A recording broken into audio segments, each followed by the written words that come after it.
you guys. It's as windy as anything out here, so I don't even know if this is going to work because I didn't set up my mic thinking I could get away with it.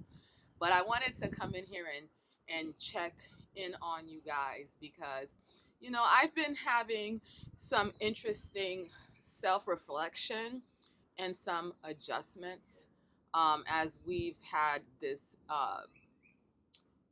self isolation. We've made a choice to try to stay home as much as possible, and I'm home, and all my kids are home.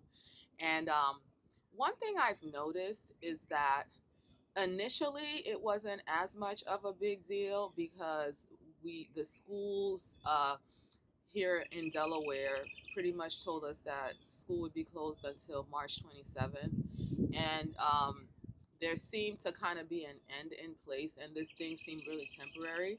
But now that things are moving in a more permanent direction, I've noticed that I needed to make some mental shifts and even some shifts in my family.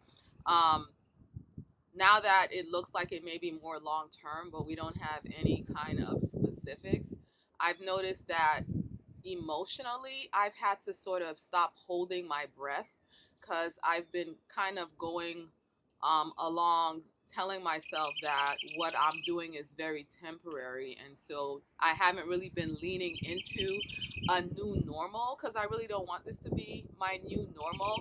I've been feeling kind of sad that, you know, I might miss an entire season. That's what it feels like. Like, being home, I might actually miss an entire season. I noticed that the white blossoms were on the trees when I had to drive to the supermarket to buy some milk from my family.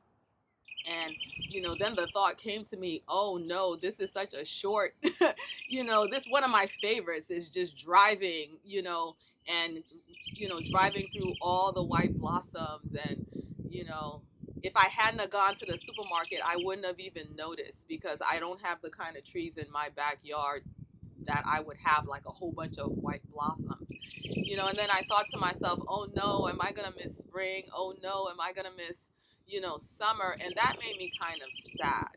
So I was kind of prepared with this situation to deal with fear. I wasn't afraid. I felt very at peace, and I've done a couple of videos about that. I feel very protected by God, and no matter what happens, I feel like the outcome will still be good for me. So I wasn't fearful or panicky or worried, but I wasn't prepared to kind of be sad about having to accept and embrace a new normal. Um, and that's what I've kind of been dealing with. That okay, spring might not look like what it usually looks like for me, and I love spring. I love summer. God forbid summer should be like this. Like I wouldn't want it to be. I'm very active in the summer. We had a vacation planned for the week Easter week and the week after. We were going to Florida, and we're pretty much realizing now that that's not going to happen, and that's kind of sad. My daughter's a senior in high school. No one has said anything. We haven't had long-term decisions like that made here in Delaware, but I'm considering the possibility that she may not, have the typical graduation ceremony. That her senior trip may be canceled. And I was talking to her about that, and she was expressing a little bit of sadness about that. So these are maybe not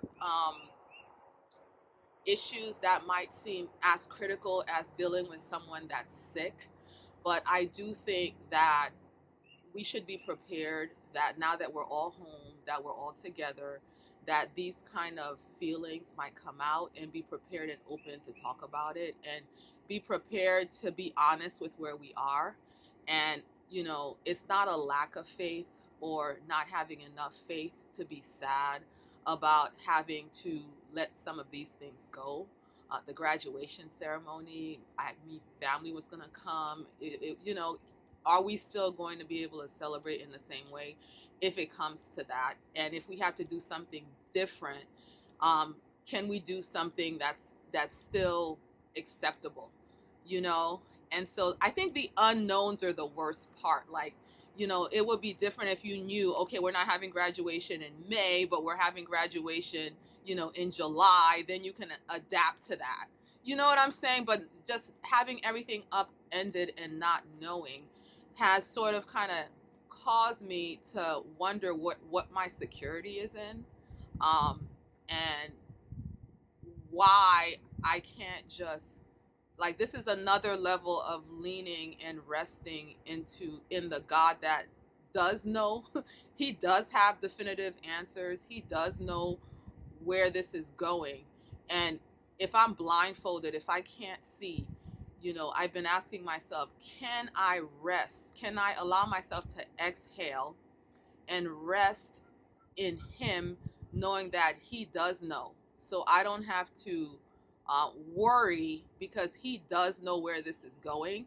And on the day to day and in the moment to moment, He'll lead me to make the right choices and to move in the direction that I need to move in, so that I'll have a good outcome. So I've been really introspective, you guys. And on the practical sense of us all being home and different people in the house having had different roles and different things that they did, with it being even more work, more work now than it was before, because people are not having lunch at work. People are eating everything at home. More dishes are being made. Things are getting left around the house that weren't left around the house before. Yes, in the past, these were the people whose chores it were to do these things, but you weren't home contributing to a greater workload.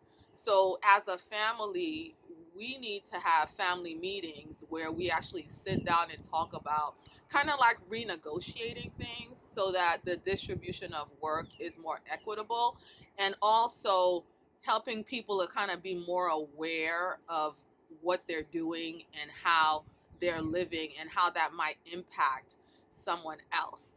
And so, I think we have to be really intentional about these things. So, what I wanted, like, I'm inclined to do a video about, how to get your kids to listen, because I mean, you're not going to homeschool successfully unless you can make your kids listen. And I noticed that, you know, a lot of families that are in self isolation, and with schools being closed, they've kind of been thrust into having to manage their children's education at home at some level. And if not their education, just managing their kids around the clock. And I know I've had people reach out to me, on the personal level. How do I get them to listen? They're just not listening to me. It's a nightmare. Like, I have a few assignments that I have to get them to work through, and they're just not listening to me.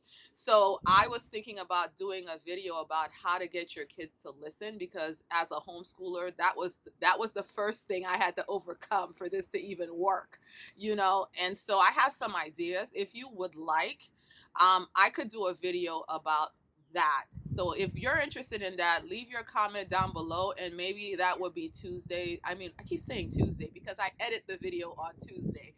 Maybe that'll be Wednesday's video. And maybe, come to think of it, you guys, maybe I don't need to pick a day that I upload. I haven't noticed a drastic difference in views depending on the day I upload. Maybe another day would work just as well.